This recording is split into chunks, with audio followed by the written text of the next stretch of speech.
अस्सलाम वालेकुम Pakistan and good morning Pakistan. कैसे हैं आप लोग? और हमेशा की तरह देती हूँ दुआ, खुश रहें, आबाद रहें, अपनों के साथ रहें, एक दूसरे का ख्याल रखें और ख़ास तौर पे अपने वालिदैन का जो अल्लाह पाक का बहुत ही कीमती तोहफा। इस दुआ के साथ मैं अपने morning show good morning with सभी का आगाज़ करती हूँ। अच्छा, एज यूजुअल मैं आपके साथ जब इंट्रैक्शन करती हूँ तो कोई ना कोई मोटिवेशनल मैसेज भी आपके साथ शेयर किया जाता है। ऑफ कोर्स कल मैं एक लेडी का जो है वो टिकटॉक देख रही थी, लेकिन बड़ा मोटिवेशनल था। उन्होंने कहा सारी ज़िंदगी हम जो है ना अपने घर अपनी फैमिलीज़ में आपने देखा होगा, अगर 5-6 भाई हों या मामू चाचा के बच्चे हों तो एक बीट एंड कंपटीशन में लगे रहते हैं कि मेरी सुनी जाए, और उसके लिए इतना एफर्ट अपने आप को प्रूव करने की कोशिश करते हैं कि मैं बहुत सच्चा हूँ, मैं बहुत सादिक हूँ और मैं बहुत अच्छा हूँ, मेरी बात में बड़ी वर्थ है। एक कंपटीशन में आप सारी ज़िंदगी लगा लेते हैं और एक वक्त ऐसा आता है कि आपकी हेल्थ सब तबाह हो बर्बाद हो जाए, क्योंकि आप स्ट्रेस ले रहे हैं ना, एक कंपटीशन में दौड़ में लगे हुए हैं कि मेरी बात सुनी जाए, मेरी बात मानी जाए, मेरा रुतबा सबसे ज़्यादा है, देखिए मैं कितनी पढ़ी लिखी हूँ, मैंने कितना पढ़ लिया, मेरा घर कितना अच्छा है, मेरी मतलब अपने घर की अगर एक मेंटेनेंस की बात करो, देखो जी मैं रेगुलर उठती हूँ, फ्रिज साफ़ कर देती हूँ, घर साफ़ कर देती हूँ, मेरे घर में ये चीज़ें हैं वो चीज़। इस चीज़ को प्रूव करने में आप 40-50 साल लगा लेते हैं और देन जब आप एक स्टेज को क्रॉस कर लेते हैं 40 to 50 year, you don't have anything, आपके पास कुछ नहीं रहता। क्यों? सबसे ज़्यादा इम्पोर्टेंट आपकी हेल्थ है, इसको आप नहीं देख पाते हैं क्योंकि आप एक कंपटीशन में लगे हुए ना, सारा दिन सोच रहे हैं, स्ट्रेस ले रहे हैं और इस चक्कर में आपको ये नहीं मालूम कि अल्लाह ने इतनी बड़ी नेमत दी है, आप क्यों कंपटीशन कर रहे हैं, किसको दिखाने के लिए? अरे आपसे आए हुए बहुत सारे दुनिया में लोग आए और चले गए हैं, क्या लेके चले गए? तो वाई वाई वाई क्या करेंगे आप इस तरह करके? तो मैं ये कहूँगी कि आप जो है ना सुबह उठें और डोंट यू वरी, अपना एक प्रॉपर आप जो काम करते हैं उसके ऊपर फोकस रखें, अपने घर पर फोकस रखें, सबसे इम्पॉर्टेंट अपनी हेल्थ पर फोकस रखें कि आपके जो है ना हेल्थ फिटनेस, क्योंकि मैं कहती हूँ सबसे, जब हम दुआ करते हैं अल्लाह पाक हमें सेहत वाली ज़िंदगी दे, बाद में you have lots of disease, sugar, high blood pressure, insomnia और पता नहीं क्या क्या प्रॉब्लम, अगर शिज़ोफ्रेनिया, साइकोलॉजिस्ट में बहुत सारी, जो साइकोलॉजी में बहुत सारी बीमारी नफ्सियाती और शक्की, फिर हम ऐसे महसूस करते हैं कि अभी इसने ये कह दिया, अभी उसने वो कह दिया, सारा दिन ये सोच सोच के अपने आप को डिजीज़ में मुब्तला कर देते हैं। वाई? तो मैं कहूँगी चल एंड टेक योर रेस्ट, नींद आए तो दबंग किस्म के सोएं, सुबह उठें, गर्मियों में फ्रेश जूस पिएं और सोचें कि यार आज मैं अपनी हेल्थ के लिए क्या करूँगा, मंड के सोएं, अपनी मर्ज़ी से हल्का फुल्का अंदाज में काम करें, डोंट टेक स्ट्रेस। आप क्यों स्ट्रेस लेते हैं? किसने क्या कहा? अरे एक बात सीख लो, कहते हैं गुस्सा हराम है और दरगुजर मेरे रब ने कहा, माफ़ करना मेरे रब ने कहा, ये वो सारी चीज़ें जो आपकी सेहत को बूस्ट अप करती हैं। तो आपने आज से लिव इट, माफ़ किया एंड टेक योर रेस्ट और अपनी सेहत को मेंटेन करें और देखें कि आपको इस वक्त किस चीज़ की ज़रूरत है। आपकी आंखों के नीचे हल्के हैं तो खूब दबंग किस्म का सोएं, मर्ज़ी से काम करें, किसी की इतनी ज़्यादा सोच अपने ऊपर मत हावी करें कि आप फिर बहुत सारी बीमारियों में मुब्तला हो जाए। तो कैसा है मैसेज? मुझे अच्छा लगा, मैंने असल में कुछ उसमें से कुछ ख़ास बातें निकाली, बहुत सारी बातें जो आपको हर्ट करेंगी इसलिए मैंने वो बातें नहीं की हैं। तो मैं ये कहूँगी मेरी प्यारी बहनों, ख़ास तौर पे ख़वातीन जो हैं वो ज़्यादा इस चीज़ में मुलविस हो जाती हैं, तो प्लीज़ आप अपनी हेल्थ का भी और अपने घर वालों का भी बस इसी तरह ख्याल रखें कि आप लोग भी सेहतमंद होंगे तो आपका घर भी सेहतमंद होगा। लेट्स सी, हम चलते हैं अपने प्रोग्राम की जानिब और प्रोग्राम में कुछ ऐसी ऑफ कोर्स जब वेदर चेंज होता है ना तो आपने देखा होगा जैसे कुछ लोगों को एलर्जी बहुत होती है, लाइक उनके ब्लड के अंदर कुछ ऐसे सिम्टम होते हैं जो बर्दाश्त नहीं कर पाते। ऐसा भी होता है ना एलर्जी जब भी होती है तो वो हमारे ब्लड में कुछ ना कुछ इन्फेक्शन सबसे पहले जाके पहुंचता है। ये मेडिकल मेरे ख्याल में टर्म में क्या कहा जाता है कि आपके खून में ये हो गया, ये हो गया, वो हो गया, तो फिर हम ब्लड टेस्ट करवाते हैं कि आया कि ये रीज़न क्या है।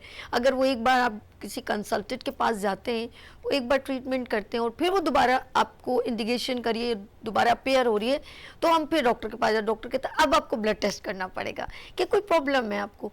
किसका टेस्ट होता है? ब्लड का टेस्ट होता है। तो ब्लड में मालूम किया जाता है कि आया को आपको डिजीज़ कौन सी है, इन्फेक्शन है, स्किन प्रॉब्लम है, या ये कौन सी। अभी आजकल बड़ी सुना है मंकी पॉक्स जो है ये आई हुई है, ये अब इसके बारे में मैं चाहती हूँ, मुझे भी नहीं मालूम सच। मैंने अभी डॉक्टर साहब ने आके एक पिक्चर मेरे सामने अपेयर की, तो मैंने सिर्फ नाम सुना था, मैंने अभी तक किसी पेशेंट को नहीं देख पाई, इत्तेफाक की बात, नाम ज़रूर सुना था। अब ये कोई स्किन एलर्जी है, कोई इसके बाद क्या होता है? पहले तो मैंने जैसे ही मंकी पॉक्स, मैंने कहा बंदरों का ज़हन मैं सच कह रही हूँ, मैं रियल बात करती हूँ, बिल्कुल ओरिजिनल। जैसे कि लाइव ट्रांसमिशन है तो लाइव बात करती हूँ, लाइवली, तभी तो मैं आपको अच्छी लगती हूँ ना। तो लाइवली ये है कि मुझे ये ऐसा लगा। अब ये कैसा लगा, ज़ोर से लगा, हल्का लगा, ये डॉक्टर साहब बताएंगे कि सभी कितनी रियल बात करिए कि आया कि इससे कोई कंसर्न है कि कोई कहीं ऐसा तो नहीं जैसे डेंगू मच्छर के काटने से, तो ये कहीं मतलब हम कहीं बंदरों में चले आते हैं, ऐसा तो कुछ नहीं है। लेट्स ये जस्ट फॉर जोक है, लेकिन हम फिर भी अवेयरनेस करेंगे। और ये है हेल्थ सेगमेंट, और आपने भी PTCL नंबर मेंशन हो रहा है बार बार, देन आप हमें कॉल कर सकते हैं और क्वेश्चन का आंसर भी ले सकते हैं। हमारे साथ यहाँ पर मौजूद है हेल्थ कंसल्टेंट है और चेस्ट स्पेशलिस्ट हैं, और यहाँ पर डॉक्टर नसीर अहमद शारिब साहब मौजूद हैं। अस्सलाम वालेकुम। वालेकुम सलाम।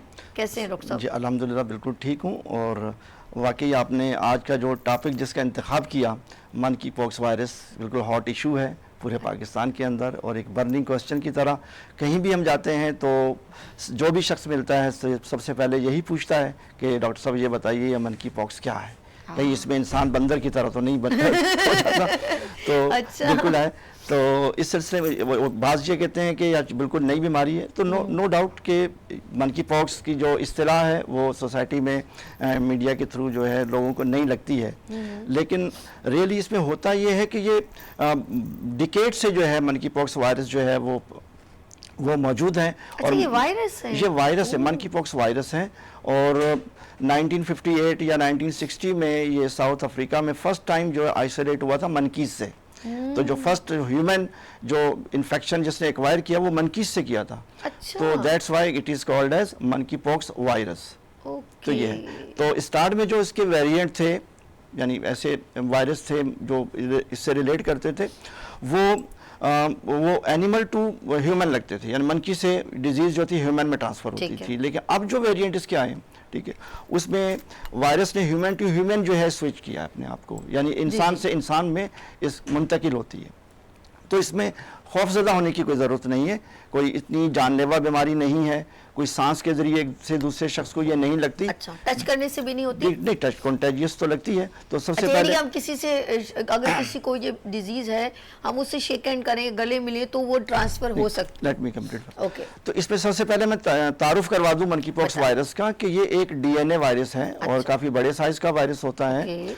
और ये एक इंसान से, एक शख्स से दूसरे शख्स को बाय कॉन्टैक्ट लगता है, यानी सांस के थ्रू, सांस से, नाक की हवा के जरिए एक शख्स से दूसरे को ये ट्रांसफ़र नहीं होता। इसका जो इन्फेक्शन जो लगेगा एक से दूसरे को, वो बाय टच लगेगा। यानी फिजिकल कांटेक्ट हो, वो किसी भी सूरत में हो कि आप शेक हैंड कर लें, आप हग करें, या जिस पेशेंट को है उसकी इस्तेमाल की चीज़ें लाइक जैसे टॉवल है, इसके अलावा जो है उसके पहने हुए कपड़े जो हैं, तो अगर उसको टच करेंगे तो फिर ये वायरस जो है एक शख्स से दूसरे शख्स को मुंतकिल होगा। अब इसमें होता यह है कि जैसे ही किसी शख्स में ये वायरस जब मुंतकिल होगा तो तकरीबन 8 से 10 दिन के बाद इस बीमारी की अलामात ज़ाहिर होना शुरू हो जाएंगी, फ़ौरन नहीं होंगी। ऐसा नहीं कि आज टच किया और कल इसकी अलामात का इजहार हो जाए, ऐसा नहीं होता। 8 से 10 दिन के बाद होगा क्या, चूँकि ये एक वायरस है तो आम जो जैसे दूसरे वायरस हैं और जो बीमारी का बाइस बनते हैं, वैसा ही उसके इन पेशेंट के अंदर भी प्रेजेंटेशन होती है। होता यह है कि मरीज को बुखार होगा हल्का फुल्का, ओके। उसको जिस्म में दर्द होगा। यानी कि ये इंडिकेशन दे रही है, ये इब्तदाई अलामात हैं कि जिसके अंदर फीलिंग क्या होगी, फीलिंग होगी, हल्का फुल्का बुखार महसूस करेगा, जिस्म में दर्द होगा, थकावट होगी और वो मरीज कमजोरी का शिकार होगा, सर में दर्द होता है, वॉमिटिंग होती है मरीज को। तो ये अलामात हैं। जब ये अलामात 8 से 10 दिन के बाद आती हैं तो उससे 1 से 2 दिन के बाद इसका जो डिस्टिंग्विश्ड या एक इम्तियाजी जो साइन है वो स्किन में इजहार होना शुरू हो जाता है। अच्छा, एक इसकी मैं एक बात थोड़ी सी मैं इसलिए क्योंकि आप इसको मजीद डिटेल में बताइएगा, chicken pox and monkey pox में क्या डिफरेंस है? क्योंकि चिकन पॉक्स में आपने देखो कि फीवर होना, एक इरिटेशन होना, लेकिन वो कभी किसी और को ट्रांसफर नहीं, तो जिसके अंदर एक होती है, कहते हैं इतनी ये चिकन पॉक्स हर पर्सन को निकलते हैं और अगर सारी ज़िंदगी इसको ना निकले तो मरने के बाद उसको कब्र में भी निकलते हैं, ऐसा कुछ है। ये चिकन पॉक्स ज़िंदगी में हर पर्सन को एक बार ज़रूर होते हैं, ऐसा है? जी बिल्कुल, मैं चिकन पॉक्स पे भी आता हूँ, लेकिन पहले मैं ये थोड़ी सी जिसकी बात कंप्लीट कर लें। तो जब मरीज को ये जो अलामात मैंने बताई, जब 8 से 10 दिन के बाद ये आएंगी तो उससे फिर 1 से 2 दिन के बाद उसको स्किन पे जो है रैश आना शुरू हो जाएगा। अच्छा, सुर्ख रंग के धब्बे होंगे, ठीक है। जिस्म के किसी इस पेपर को जी मैं बता जिस्म के किसी भी हिस्से में सुर्ख रंग के धब्बे होंगे। तो जब 1 से 2 दिन के बाद ये सुर्ख रंग के धब्बे जो आएंगे तो फिर चंद घंटों के अंदर या आमतौर पे 12 घंटे के बाद जो है वो स्किन पे विजिकल बनना शुरू हो जाएंगे। ये बहुत टिपिकल है और ये मंकी पॉक्स वायरल डिजीज में ही होता है। विजिकल को आप यूँ समझ लीजिए कि स्किन पे बबल्स बनना शुरू हो जाते हैं, ठीक है, और फिर वो बबल्स से खास किस्म की रतूबत का खराज होता है। तो ये मेरे पास कुछ इमेजेस हैं जो मैं आवाम की आगाही के लिए जो इससे पहले वो दिखाई, जो हमारे रेडिश दिखाए वो दिखाएं पहले, जो कैमरामैन को मैं बिल्कुल आप सामने कर पाएं। यस जी, पहले ये देखें, जी ये देखें। अच्छा, ये नाज़रीन आप देख रहे हैं, फोकस हो रहा है ये बिल्कुल रेड कलर के, जिस तरह इनका पहले आपके जैसे मैंने कहा कि पहले बुखार होगा, जी पहले बुखार होगा और बुखार के बाद जो है उससे 1 से 2 दिन के बाद जो है स्किन पे रैश आना शुरू होंगे, ठीक है। जब ये रैश होंगे तो इसके चंद घंटों के बाद या 1 घंटे के बाद 12 घंटे के बाद ये स्किन बबल्स की शक्ल इख्तियार कर लेंगे। सर इसके अंदर क्या होता है बबल्स? और ये मोस्टली फेस पे आएंगे और हाथों पे आते हैं और इनमें से फिर ये फटना शुरू होते हैं और इनमें से पानी का रसाव शुरू हो जाता है, उजिंग होगी। और जी अब ये जो इन बबल्स से या इन विजिकल से जब रतूबत का अखराज होता है तो उसमें वायरस मौजूद होता है उस रतूबत के अंदर। अब वो जब रतूबत जिसको भी लगेगी, ठीक है, जाहिर वो फिजिकल कांटेक्ट से लगेगी तो उनके अंदर ट्रांसफ़र मुंतकिल होता चला जाएगा। तो इसी में वायरस मौजूद है। तशखीस भी हम इसी से करते हैं, स्किन स्वाब लेके उसको PCR के लिए भिजवा दिया जाता है जबकि इसकी हतमी तशखीस होती है। अच्छा डॉक्टर, लेकिन मैं अगेन ये कहूँगा कि कोई डरने की बात नहीं है। ये आम वायरस की तरह सेल्फ लिमिटिंग बीमारी है, जिसका मतलब ये है कि 2 से 3 हफ्तों के बाद मरीज़ खुद ब खुद अपने इम्यून सिस्टम से ही ठीक हो जाता है। कुछ भी नहीं करना होता, सिर्फ जब ये अलामात ज़ाहिर हो तो मरीज़ आइसोलेट हो, घर में आम लोगों से मेल मिलाप जो है, हाथ शेक हैंड करना, ठीक, हक करना, तो इससे अवॉइड करना है और बुखार के लिए सिर्फ पैरासीटामोल का इस्तेमाल करना है। अच्छा, अब अभी बेहतर ये है कि ये जो जैसा कि मैंने कहा जो भी अलामात, खास तौर पे ये जो स्किन विजिकल जब या स्किन रैश आना शुरू हो तो मरीज़ को ये चाहिए कि सरकारी हॉस्पिटल में जाए, अपना मुतलका शोबे में जाके ट्रीटमेंट ले, डायग्नोज करे और इंशाल्लाह। अच्छा डॉक्टर साहब, जिस तरह अभी बताया ना तो एकदम याद आ गया, ये इतनी तकलीफ दे बीमारी होती है जो भी इन्फेक्शन होता है कि बहुत अंदर ज़ाहिर बात है, जिस तरह आपके हाथ में छाले पड़े होते हैं ना, जस्ट लाइक इस तरह का ये होता है, अंदर पानी होता है और ये ऐसे स्किन पर फैल जाता है और एक मतलब एक क्वांटिटी में, मैंने खुद, अब मुझे याद आ गया, ये हुआ है मेरे कज़िन को ही हुआ है और उसके पूरे सीने पर एक बहुत जम्मे गफीर जैसे होते ना, एक जगह से लगता है जैसे इस पर किसी ने गरम गरम पानी फेंक दिया और छाले उभर गए, ये एक दूसरे के साथ बहुत करीब करीब होते हैं और एक बड़े उसमें होते हैं और पूरी बॉडी पर हो जाते हैं। चेहरे के अलावा ये पूरी बॉडी पर मैंने सीने पे देखा है और हाथों पर देखा है और ये आराम से जाते, इतनी जल्दी नहीं जाते और लोग खौफजदा भी हो जाते हैं। लेकिन इसको क्लीन करना और मेडिसिन लेना, ये अंदर से जब खोलते हैं तो बहुत तकलीफ़ होती है। लेकिन ये कोई ऐसी डिजीज़ नहीं है जो आपको ये मतलब ख़त्म वो हो जाए, नुकसानदेह ऐसा कुछ नहीं है। जैसे डॉक्टर साहब ने कहा कि इम्यून सिस्टम आपका स्ट्रॉन्ग होगा, क़ुव्वत मुदाफ़ियत आपकी अच्छी होगी तो आप उसके साथ लड़ सकते हैं। मेडिसिन टेक करें, क्लीन उसको करें, बहुत अच्छे तरीके से उसको क्लीन करें। तो ये मैंने अपनी आंखों से देखा है और 15 साल पहले मेरे भाई को हुआ था। आपने ये बताया तो मुझे क्लिक किया, और मेरी वालदा उनको जो है वो क्लीन करती थी उनको, लेकिन मर्द थे तो वो चीखो पुकार तो नहीं करते थे, लेकिन मैंने खुद देखा, लेकिन वो अलोन एक कमरे में अपने आप को उन्होंने मुहित कर लिया था। ये बहुत अच्छी बात की, और इसको डेली वो रात को जो है ना उनको प्रॉपर इनके पूरे सीने पे निकल गया था मेरे भाई के, मुझे एकदम याद आया।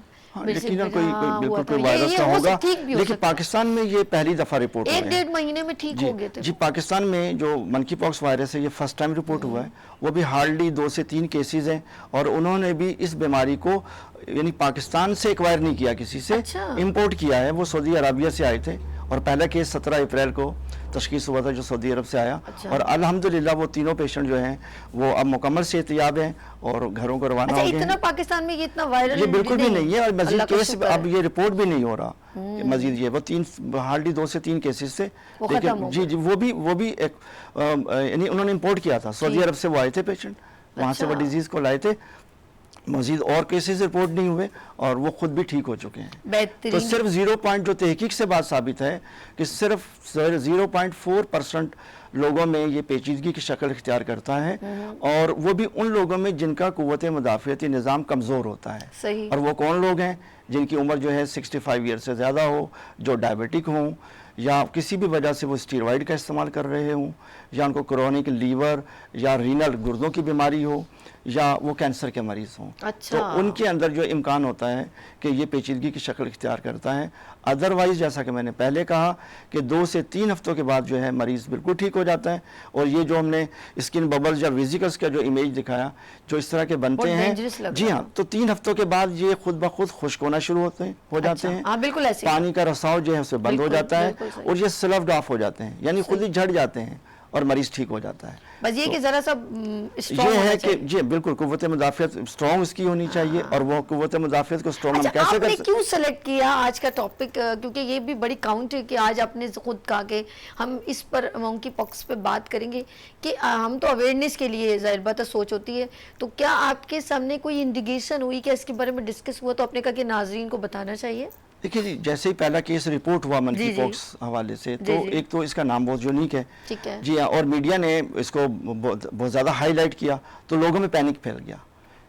और जैसा कि इसके नाम से है जी, मनकी पॉक्स वायरस जी। है, पता नहीं इसमें इंसान जो है उसका जो फेस है वो मनकी की तरह हो जाता है। हाँ। क्योंकि पुराने ज़माने में इसको बंदर वाला बुखार भी कहा जाता था। अच्छा। जिस तरह स्किन में इस तरह के लीजन्स का आ जाना, वो नाम ऐसा है तो ना, तो नाम भी इसलिए, ऐसा है जबकि कि ऐसा हमारे कुछ नहीं जो है। पुराने हिंदुस्तान के अंदर जो है लोग इसको बंदर वाला बुखार कहा करते थे जी। जिसको जो अगर ये बंदर वाला बुखार हो गया तो उससे हम ये समझते हैं कि शायद ये जो है ना, इस पे इंसान की शक्ल जो है वो बंदर की तरह हो जाती है। तो ऐसा कतई नहीं है। तो इसका नाम इसलिए दिया गया कि ये पहली जो दरियाफ्त थी इस वायरस की, वो बंदरों में हुई थी। अच्छा, ठीक है, तो वायरस- नहीं, वो उनसे उनकी अच्छा अच्छा अच्छा, उसकी ठीक, वजह ठीक, से, इसकी जैसे कि वजह- बहुत से वायरस और हैं, बल्कि हाँ। मोस्टली वायरस जो है वो एनिमल टू ह्यूमन उनका ट्रांसफर होता है। सर डेंगू भी तो देखिए, जैसे डेंगू डंग से जैसे नहीं होता, कोई डंग मारता हाँ, है तो ये तो वो बिल्कुल खारिज उर्दू में कहें, लेकिन ये इंग्लिश का वर्ड है, और डेंगू। सही इस्तिलाह जो है डेंगू है। डेंगू है, जो उर्दू में हम बताते हैं तो डेंगी का डेंगी जब का यूज़ करते हैं, लेकिन वो जो मस्कीटो से जो ये होती है। लेकिन इसके अलावा HIV वायरस है, वो भी शुरू में चिंपैनीज के अंदर पाया गया था, ओह। वहाँ उसकी दरियाफ्त हुई थी। अच्छा, अभी हाल ये ही में जो कोविड का इतना वही पेंडेमिक मैं दुनिया बता रहा था, देखा, दोनों ही। तो वो भी इब्तदा में जो इसकी जो जानवरों से थी ही वो आया। भी चमगादड़ से आया था। ओह, यानी कि पूरी रिसर्च करने के बाद आप ये नॉलेज में जी, आया कि ये बिल्कुल। भी जानवर से ही आया, जानवर से ही आया Animal था, से लेकिन आता उसके बाद उनकी जीन के अंदर जो है वो म्यूटेशन हो जाती है, तब्दीलियां हो जाती हैं। जिस तरीके से इंसान जो है माहौल से लड़कर और अपने जिस्म में और आराम के लिए जो तब्दीलियां पैदा करता है, इसी तरह जो बैक्टीरिया वायरस हैं अपने जीनोम को तब्दील करते रहते हैं ताकि वो जिंदा रहें और मल्टीप्लाई होकर अपनी नस्ल को वो बढ़ाते रहें। तो फिर अब जो वेरिएंट हैं, बहुत से जो वायरसेस हैं जो कि एनिमल से इंसान में आए थे, अब वो ह्यूमन टू ह्यूमन स्विच कर गए। अच्छा, आपको भी देखा कि मेजोरिटी बीमारियां जो हैं सारी एनिमल से ही आती Mostly, हैं, और viral सबसे disease पहले खास तौर पे। हमारे जब हम लोग मखलूक की बात करते हैं तो उस दुनिया में सबसे जो बड़े बड़े थे पहले डायनासोर्स वगैरह बड़े बड़े जानवर थे, जी। उनकी हड्डियों से ही पता चला ना कि बहुत बड़े बड़े जिनके जो जानवर, फिर fossils वो थे। हाँ वो फिर उनको अल्लाह पाक ने ख़त्म किया, मधूम किया जो भी उर्दू में कहते हैं, और फिर वो ख़त्म हुए। तो फिर उसके बाद एक ह्यूमैनिटी की जो है ना इम्प्रूवमेंट हुई, लेकिन पहले लोगों की शक्लें बड़ी मैंने कहा इंसान भी कुछ बंदर टाइप के ही एक वो एक क्या बोलूँगी वो बिगड़ी हुई शक्लें खैर थी। ये तो एक थोड़ी हाँ, लंबी बहस हो जाएगी हाँ, बिल्कुल। कि नहीं, नहीं, मैं ये कुछ जो और है, ज़हन में है, मेरे लेकिन जी ज़हन में। वो इवोल्यूशनरी स्टेजेस हैं जिसके बिल्कुल, अंदर ये बिल्कुल ऐसे ही। प्रिज्यूम किया जाता है, लेकिन अल्हम्दुलिल्लाह हमारा जो एक दीनी जो नुक्ता नज़र है कि अल्लाह ताला ने इंसान को इसी शक्ल में और बहुत खूबसूरत शक्ल में पैदा बहुत किया। खूबसूरत, बहुत जी हाँ, खूबसूरत। तो हमारा ईमान इसी पे है, लेकिन साइंटिफिकली जो है बहुत सी थ्योरीज हैं जो एक्सप्लेन करती हैं कि वो दर्जा बदर्जा मुख्तलिफ मराहिल के बाद जो है, तो बहरहाल इसके खिलाफ भी बहुत सी थ्योरीज आ चुकी नहीं हैं। नहीं, तो अल्हम्दुलिल्लाह अल्हम्दुलिल्लाह, जी, बीइंग अ मुस्लिम हमें इस बात पे ईमान है और यकीन है अल्लाह पाक पर की ज़रूरत है, हमारा ईमान है कि अल्लाह पाक ने हमें बहुत खूबसूरत पैदा किया और हम सब अल्हम्दुलिल्लाह। आदम अलैहिस्सलाम की औलाद हैं अल्हम्दुलिल्लाह। बात हम करें मंकी पॉक्स की, और ये स्किन डिजीज़ में मुब्तला इंसान होता है इंटरनल, जब हमारी जो है वो वो ब्लड में जो है वो सेल्स मूव करते हैं तो वो स्किन पर अपेयर होता है, लेकिन इसका इलाज भी मुकम्मल हो सकता है। थोड़ा उसके बाद पता है हेल्थ कंसल्टेंट के पास जाना ज़रूरी है। आज हम लोगों ने एक अवेयरनेस का प्रोग्राम किया, आप लोगों ने कहीं नहीं जाना। डॉक्टर नसीर अहमद शारिब साहब मेरे साथ हैं, यहाँ लेंगे छोटी सी ब्रेक और मिलते हैं ब्रेक के बाद गुड मॉर्निंग विद सभी के साथ हैं डॉक्टर नसीर अहमद शारिब साहब के साथ।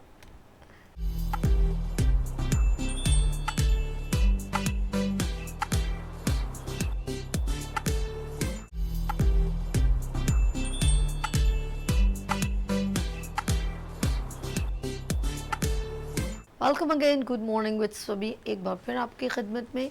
और बात हो रही है आपकी एक हेल्थ सेगमेंट में मंकी पॉक्स की, और इसकी हमने अभी डॉक्टर नसीर अहमद शारिब साहब ने जो बताया कि इसका किस तरह इंडिकेशन होता है। अब हम उसकी ट्रीटमेंट की तरफ चलते हैं और उसकी डाइट के ऊपर चलते हैं कि अगर हम इसकी प्रॉब्लम हो जाए, जाहिर सी बात है इंसान है, कुछ ना कुछ हो सकता है।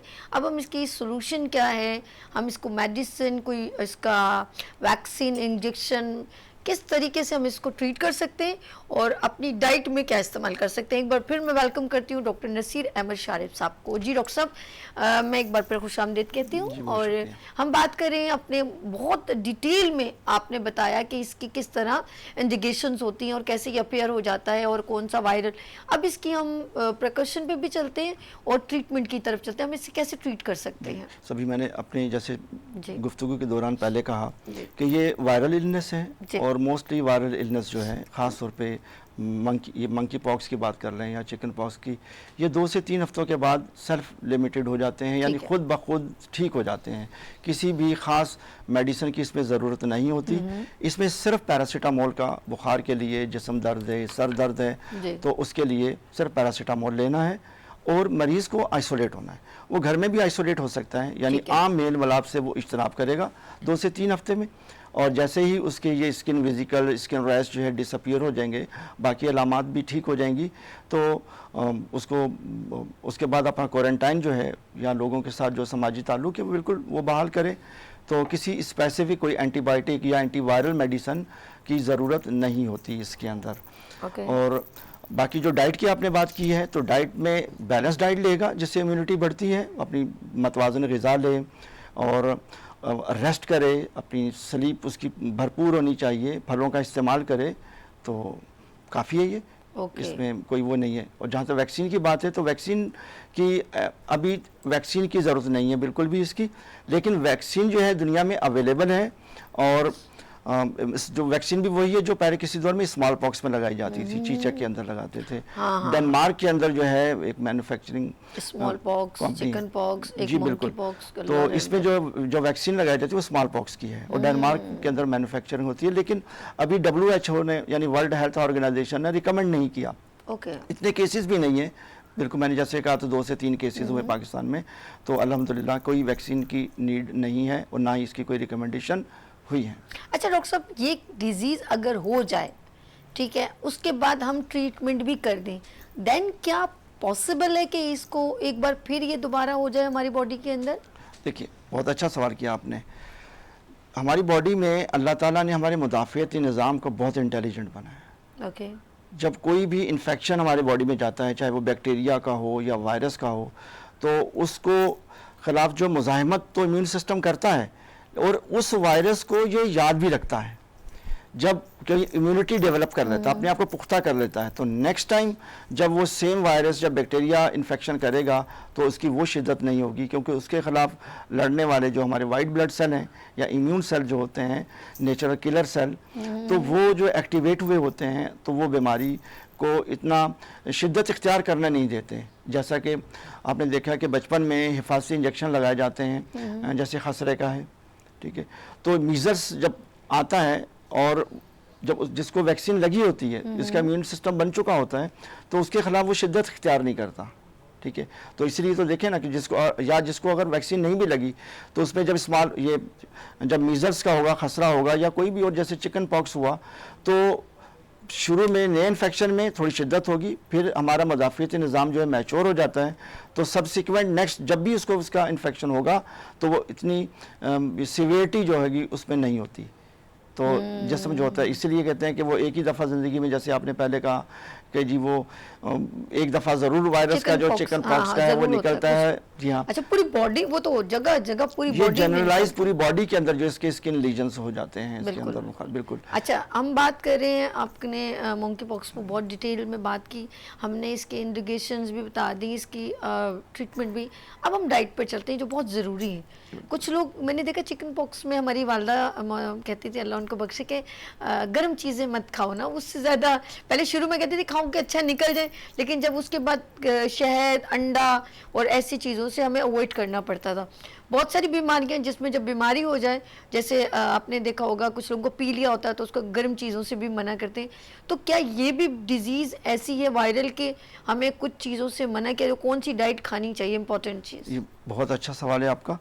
बहुत हमारी सोसाइटी के अंदर, ख़ास तौर पे हमारे पाकिस्तान के अंदर, ये मिथ जो है वो बहुत ही लोगों के अंदर पाई जाती हैं, जैसा कि आपने गर्म चीज़ है, साइंसी एतबार से किसी भी गर्म चीज़ या ठंडी चीज़ का कोई कॉन्सेप्ट नहीं है। अच्छा।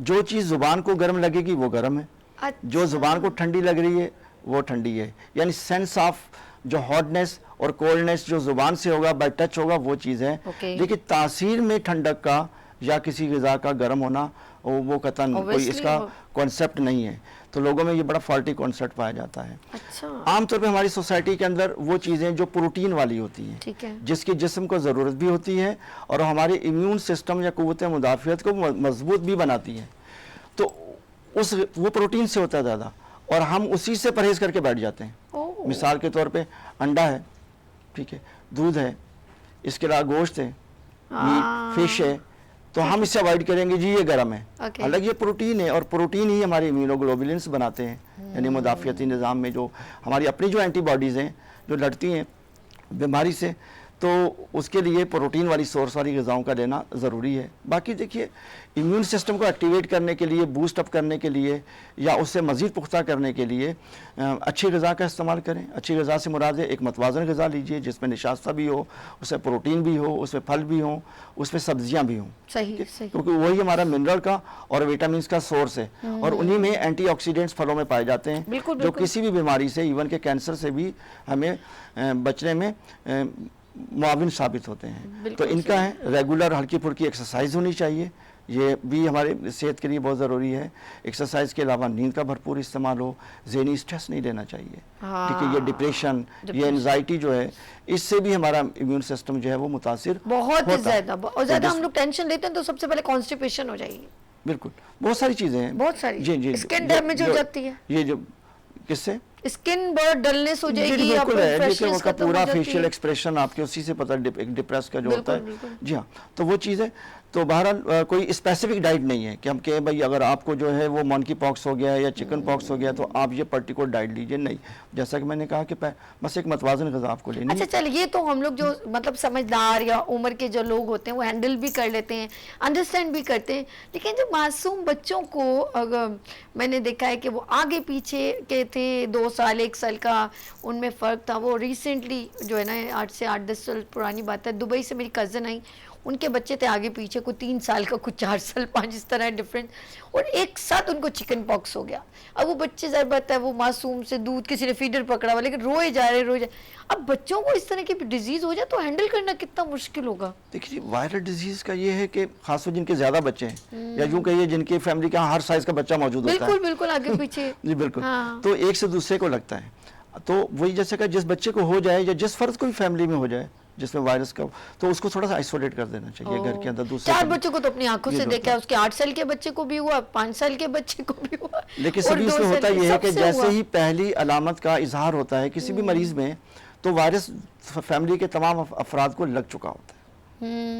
देखिए ठीक है, लेकिन जो बहुत सी डिजीज ड्रॉपलेट्स हैं वो तो लग चुकी, लेकिन जो फिजिकल कॉन्टैक्ट्स हैं जैसे कि मंकी पॉक्स है, आज का हमारा मौजू भी है, इसमें घर में किसी फर्द को हो, जब स्किन रैशेज आ जाए बुखार के साथ, तो उसको फिर आप घर में आइसोलेट करें, ठीक है। उसके साथ डायरेक्ट फिजिकल कॉन्टैक्ट से अवॉइड करें, यानी उसके ज़रिए इस्तेमाल का टॉवल है, जो उसके कपड़े हैं, उसको टच नहीं करना चाहिए। 2 से 3 हफ्ते का है, उसके बाद वो ठीक हो जाएगा। तो ज़्यादा परहेज की जरूरत बिल्कुल ऐसा नहीं है। डॉक्टर साहब, डॉक्टर नसीर अहमद शारिब साहब मेरे साथ तो मौजूद है। एक छोटी सी ब्रेक लेंगे, आप लोगों ने कहीं जाना, इसके बाद हम इसी मौजू को कंटिन्यू करेंगे। आप हमें कॉल कीजिएगा, और देन आपके इर्द गिर्द अगर किसी को इस तरह की डिजीज़ है और दूसरी भी, फॉर एग्जांपल कोई और भी बीमारी है स्किन से रेलेवेंट, तो आप हमें कॉल कर सकते हैं। हमारा लाइव कॉल नंबर चल रहा है स्क्रीन पर 021 वाला, तो आप हमें कॉल करें। अगर आपको स्किन में कोई भी पिंपल्स या ऐसी बार बार इंडिकेशन हो रही है, हट रहा है, फिर आ रहा है, स्पॉट फिर जा रहा है, तो आप हमें लाइव कॉल करें। यहाँ लेंगे छोटी सी ब्रेक और मिलते हैं ब्रेक के बाद गुड मॉर्निंग विद सभी के साथ, doctor Naseer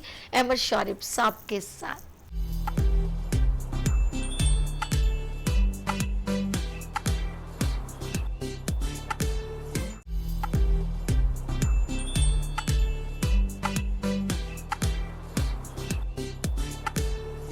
welcome again, good morning with सभी आपकी खिदमत में एक बार फिर हाजिर है। बात करें हम आपकी हेल्थ की एंड मंकी पॉक्स को हम अवेयरनेस दे रहे थे डिजीज़ के बारे में, और हमारे साथ हेल्थ कंसल्टेंट मौजूद हैं डॉक्टर शारिब अहमद साहब। अस्सलाम वालेकुम। जी, मैंने देखो सारा नाम ही उल्टा बोला कि डॉक्टर नसीर अहमद शारिब साहब मौजूद है। डॉक्टर साहब मुझे शारिब साहब कहते हैं। ओके डॉक्टर शारिब साहब, इतनी देर से कंफर्टेबल जोन हुआ तो मैंने इनको डॉक्टर शारिब कर दिया।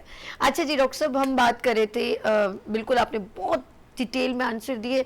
अभी मुझे कुछ कॉल्स आ रही हैं जो आपका पूछ रहे हैं कि डॉक्टर साहब कहाँ बैठे, क्योंकि कुछ लोग होंगे बीमारी में मुब्तला होंगे, उनकी कॉल्स नहीं लग रही। हम लोग गुफ्तगू करते ना तो इंटरप्शन पसंद नहीं करते, तो आप एक काम कीजिए, ज़रा सा बताएं आप कहाँ बैठते हैं, टाइमिंग क्या है? जी, मैं सैम्ब्रोज हॉस्पिटल में एज अ चेस्ट कंसल्टेंट और हेल्थ स्पेशलिस्ट के तौर पे अपनी ओपीडी और डिपार्टमेंट रन कर रहा हूँ, और डेली बेसिस पे मैं वहाँ पे अपनी खिदमात अंजाम दे रहा हूँ। तो वहाँ पे जो एफबी एरिया में ये लोकेट करता है, तो ये ऑनलाइन सैम्ब्रोज हॉस्पिटल का नंबर लेके अपॉइंटमेंट लेके ये मुझे चेकअप करा सकते हैं। बहुत शुक्रिया डॉक्टर साहब। मैं चाहूँगी एक समरी थोड़ी सी, जो स्टार्ट जैसे आपने किया था पूरा डिटेल, एक शॉर्ट फॉर्म में इस मंकी पॉक्स को ब्रीफ कर दें लास्ट 2 मिनट। जी बिल्कुल। वंस अगेन मैं ये कहूँगा कि मंकी पॉक्स जो है ये एक वायरस की बीमारी है, जो कि फर्स्ट टाइम जैसे कि मैंने कहा कि ये मंकी से ह्यूमन में ट्रांसफ़र हुई। अब ये ह्यूमन टू ह्यूमन जो है इसके इन्फेक्शन जो होता है ट्रांसमिशन होती है। इसमें घबराने की कोई बात नहीं है। 99.6% ऑलमोस्ट 100% के करीब है, मरीज़ खुद ब खुद 2 से 3 हफ्तों के बाद वो ठीक हो जाते हैं।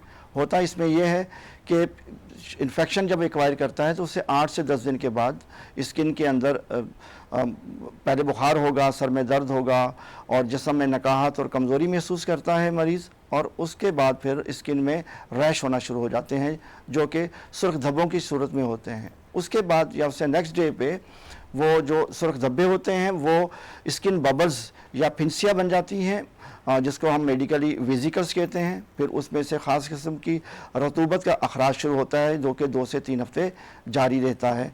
ये वो स्टेज है जिसमें ख़ास तौर पे मरीज़ को दूसरों से फिज़िकली डिस्टेंस पे रहना है, ताकि कांटेक्ट नहीं करेगा, वो चाहे किसी से गले मिलना हो, हाथ मिलाना हो, या तौलिए का या दीगर जो मरीज़ के ज़ेरे इस्तेमाल चीज़ें हैं जिससे उसका फ़िज़िकल कांटेक्ट होता है, उनसे अवॉइड करना है।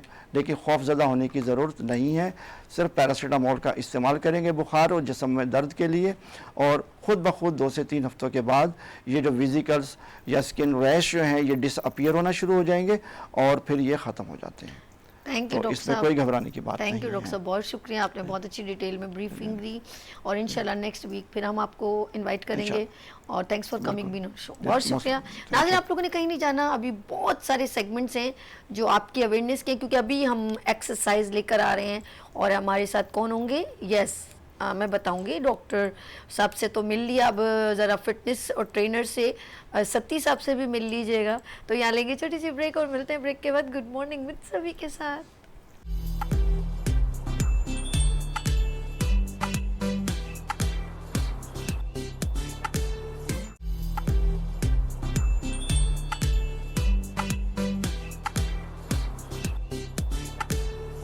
Welcome again, good morning with सभी आपके खिदमत में एक बार फिर, और मैं हूँ आपकी होस्ट एंड दोस्त सभी, और you are watching good morning with Sabhi वीनस IGTV चैनल पर देख रहे हैं। और ये है फिटनेस, और मैं एक्टिव हो गई हूँ क्योंकि मेरे साथ सामने एक उस्ताद, एक ट्रेनर मौजूद है। तो वो कहेंगे खुद तो तुम डल और हमें बुला लेती हो, मुझे तुम भी एक्टिव चाहिए हो। यस, मेरे प्यारा भाई यहाँ पर मौजूद है। यहाँ पर कौन मौजूद है? यस, स्पोर्ट्स ट्रेनर राजा नवेद सती साहब। अस्सलाम वालेकुम सलाम। एंड कैसी हैं आप? ठीक है, फर्स्ट क्लास। आपकी दी हुई ट्रेनिंग रोजाना रेगुलर में घर पे कर रही हूँ। बहुत लग रहा है कि आपको एक्स्ट्रा जो है ना वो आप ट्रेनिंग कर रही हैं।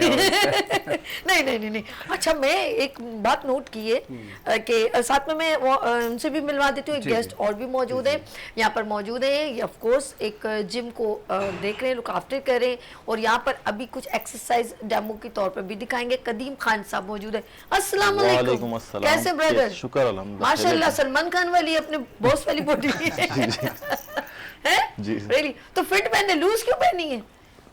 Please sit straight. यस, से गुड।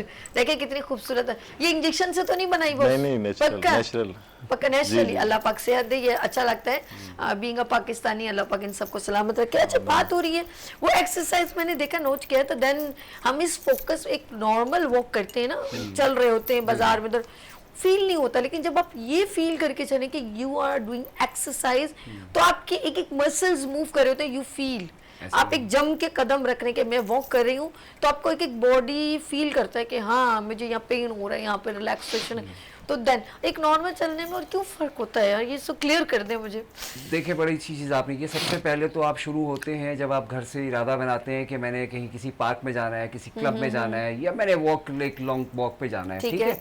वहीं से आपका जो है ना वो सिस्टम शुरू हो जाता है या टेंशन का ये कह लें, या आपका जो है वो जो बर्निंग है वो शुरू हो जाती है, क्योंकि अच्छा, आप कुछ करने जा रहे हैं, करके जा रहे हैं। जी हाँ, फोकस हो रहा है। ठीक है, मेन चीज है जो आपका मेन फोकस होता है वो इरादा, और इरादा ही आपको लेके चल रहा होता है। फिर आप जब रेडी होते हैं, आप ड्रेसिंग करते हैं, आप शूज पहनते हैं, उसके बाद जब आप किसी क्लब में, किसी पार्क में जाते हैं और वहाँ पे आप देखते हैं लोगों को भी, या लोग भी वॉक कर रहे हैं, तो खुद ऑटोमेटिकली आपकी जो है ना मोटिवेशन भी होती है, और वो फिर आपकी जो है फैट बर्न का जो प्रोसेस है वो शुरू हो जाता है। क्या बात। तो ये चीज जो आपने जिक्र किया ना कि यार वहाँ पे जो है ना वो हर चीज फील हो रही होती है मुझे, तो फील इसलिए हो रही होती है जब सब लोग देख रहे होते हैं आप, यार ये इससे तो मैं सही हूँ यार, वो फिर आपको और ज्यादा होता है, एनर्जी फील होती है, यार मैं इससे और ज्यादा अच्छी हो सकती है, सही ऐसा होता है। घर में बैठ के क्या होता है, वो टेंशन ले रहा होता है, यार मैं वेट ज्यादा हो गया मेरा, फिगर आउट हुई है। लेकिन जब अपने घर से बाहर निकलते हैं, आप पार्क्स में या क्लब्स में या अकेडमी में जाते हैं, वहाँ देखते हैं आपसे भी और लोग भी ज्यादा वजनी, मोटे, फिगर आउट, तो वो कहते हैं कि हाँ यार उनसे तो अल्लाह का शुक्र है कि मैं बेहतर हूँ,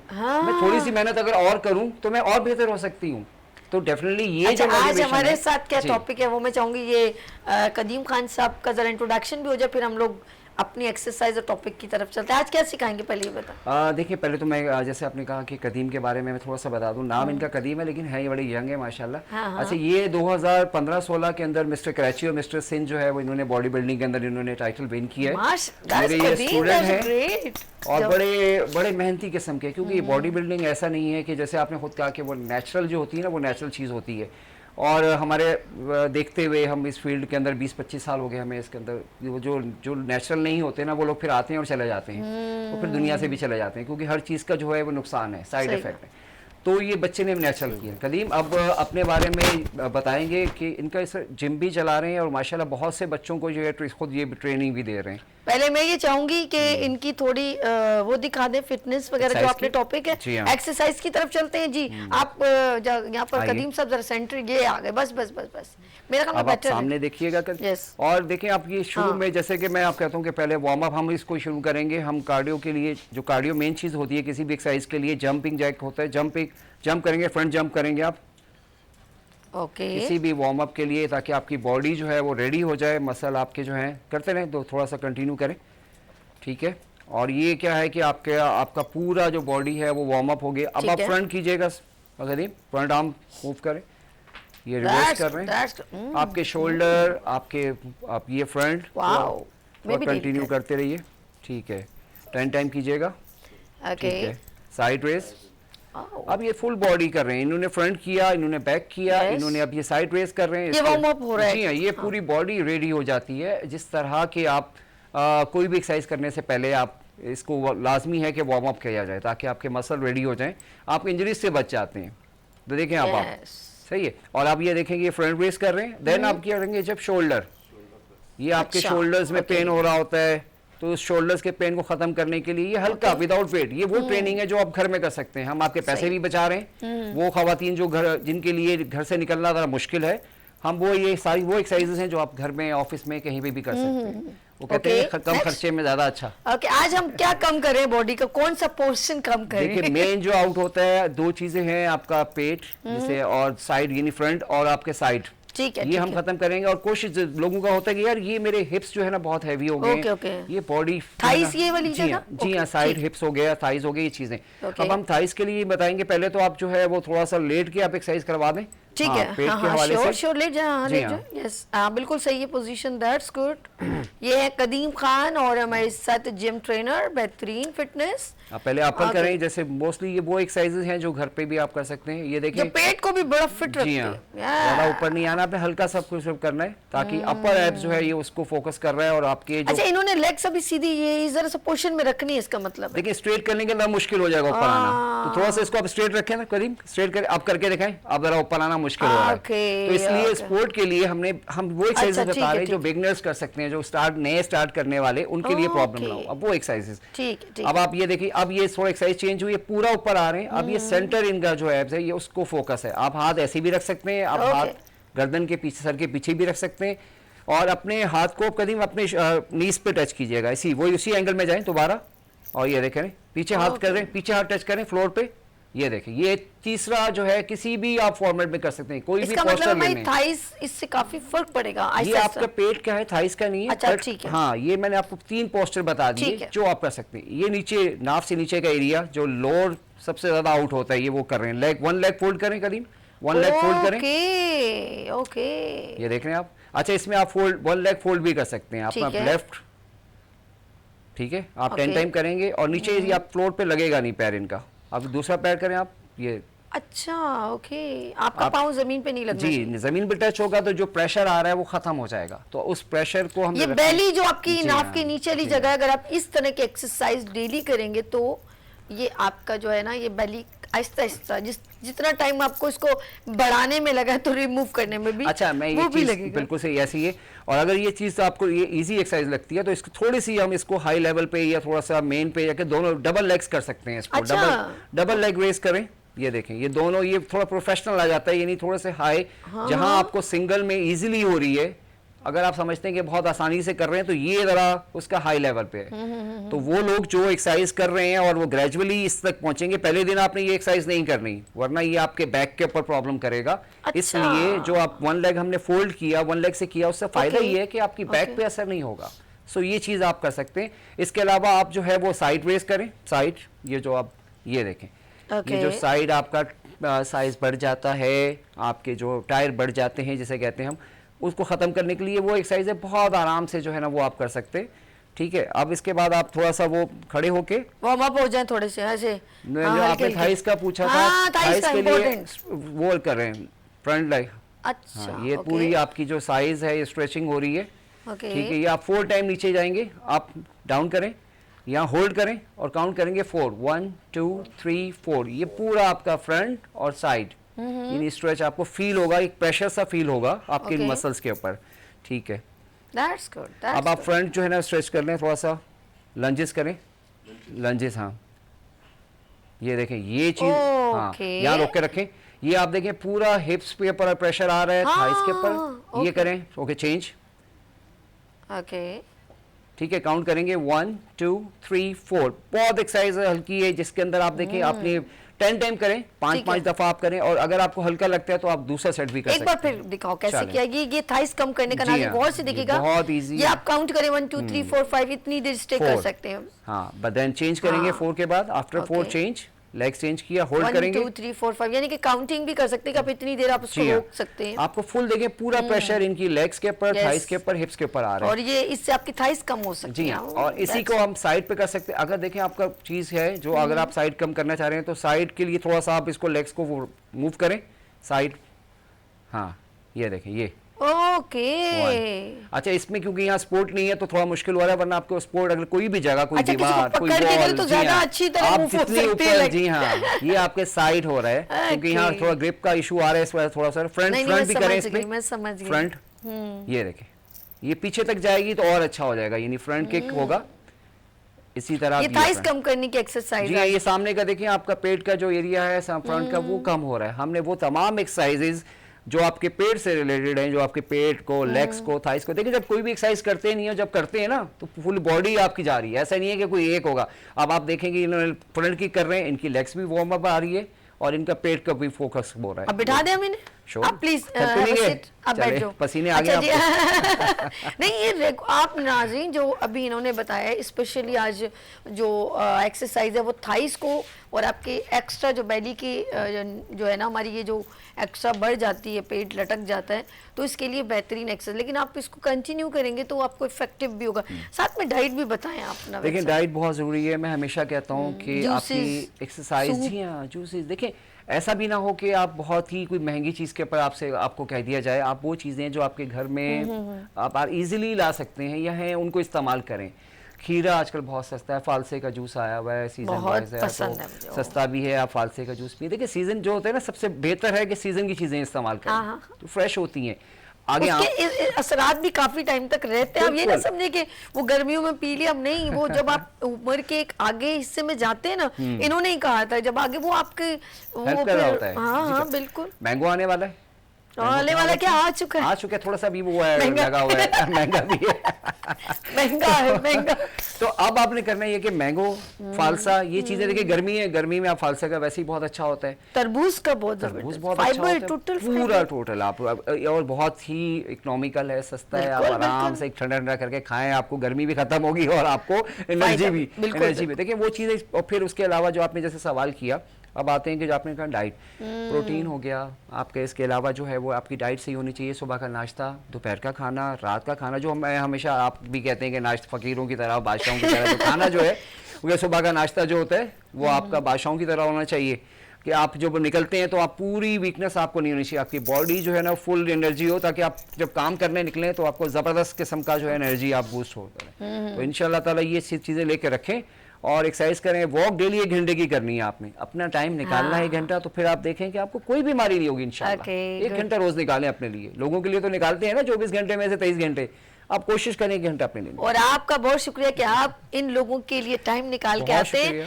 और बेशक ये एक्सरसाइज का थोड़ा सा सेगमेंट होता है, लेकिन ये हमारी हेल्थ को बहुत बूस्ट अप करता है। थैंक यू सो मच राजा नवेद सती साहब, एंड थैंक यू सो बहुत मच शुक्रिया। कदीम खान साहब आपका। और नाज़रीन यहाँ पर लेंगे छोटी सी ब्रेक और मिलते हैं ब्रेक के बाद गुड मॉर्निंग विद सभी के साथ।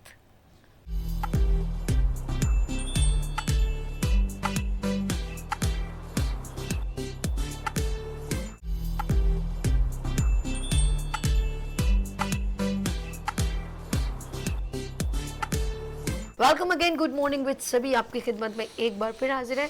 गुड मॉर्निंग विद सभी में मैं डिफरेंट सेगमेंट्स यहाँ पर अवेयरनेस के करती हूँ, जिसमें हेल्थ है, यूथ है, ख़वातीन हैं, एंटरप्रेन्योर्स वुमेन्स हैं, हर तरह के स्किल्स वुमेन्स हैं।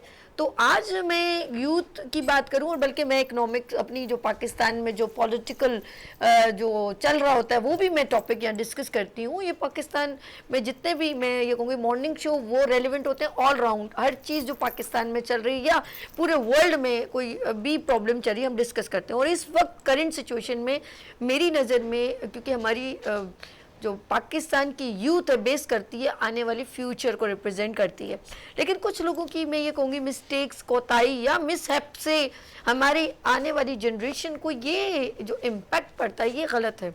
मेरी नज़र में तो बहुत गलत है, और मैं डंके की चोट पे कह रही हूँ ये गलत है कि ये इस तरह नहीं होना चाहिए। आप इदारों को लेके चल रहे हैं तो इस तरह का इम्प्रेशन बच्चों पे डालना, वो हमें फिर उनकी जवाबदेही भी करनी पड़ती है।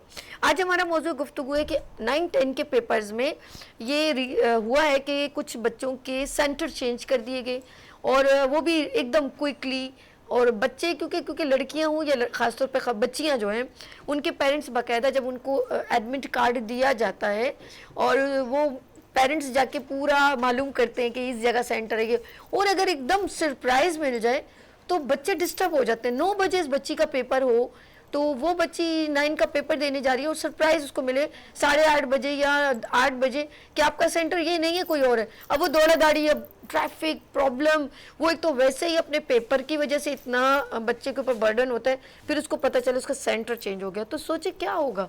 पेरेंट्स परेशान, माँ परेशान, वो गाड़ी वाला परेशान, ऑन द वे पेपर, ये सारी चीज़ें बच्चा फेस करेगा तो हम किसको ब्लेम करेंगे। Then we are discussing about relevant to 9-10 papers. Now we are present. Good morning with सभी। आज मैं इसका मौजूद गुफ्तगू आज मेरा ये है, तो यहाँ पर मौजूद है, एजुकेशन से रेलेवेंट है और ये सारी फेजेस उनकी आंखों से गुजरी हैं। तो यहाँ पर इमरान खालिक मौजूद है IK फाउंडेशन से। अस्सलाम वालेकुम, कैसे इमरान भाई? अल्लाह का बहुत शुक्र है। और मैं आपसे भी गुफ्तगू मौजूद तो आपने सुन लिया, हमारे एक और भाई भी मौजूद है, स्पोर्ट्स ट्रेनर तो हैं ही हैं और डिफरेंट उसमें चलते हैं, लेकिन स्कूलों से भी उनका बहुत गहरा ताल्लुक है और ऑफ कोर्स उन्होंने भी इसके ऊपर जो है आवाज़ बुलंद की है। यहाँ पर राजा नवेद सती साहब मौजूद है। अस्सलाम वालेकुम, कैसे हैं आप? ठीक है। स्टूडेंट्स से तो बहुत आपकी कनेक्टिविटी है और स्कूल से भी, और आप भी ये फेजेस देखते हैं। तो सबसे पहले मैं इमरान साहब से पूछूंगी कि ये बताएं कि ये ऐसा हुआ तो क्यों हुआ, और ये ऐसा होना क्या ऐसे ही कुछ समझने कोई बात नहीं? देखिए, सबसे पहले तो ये है कि ऐसा होना नहीं चाहिए था। एक बात तो ये है कि नंबर ऑफ स्टूडेंट 9 और 10 में बहुत ज़्यादा होते हैं और लाखों की तादाद में स्टूडेंट दे रहे होते हैं, तकरीबन 3.5 से 4 लाख बच्चा पेपर दे रहा होता है।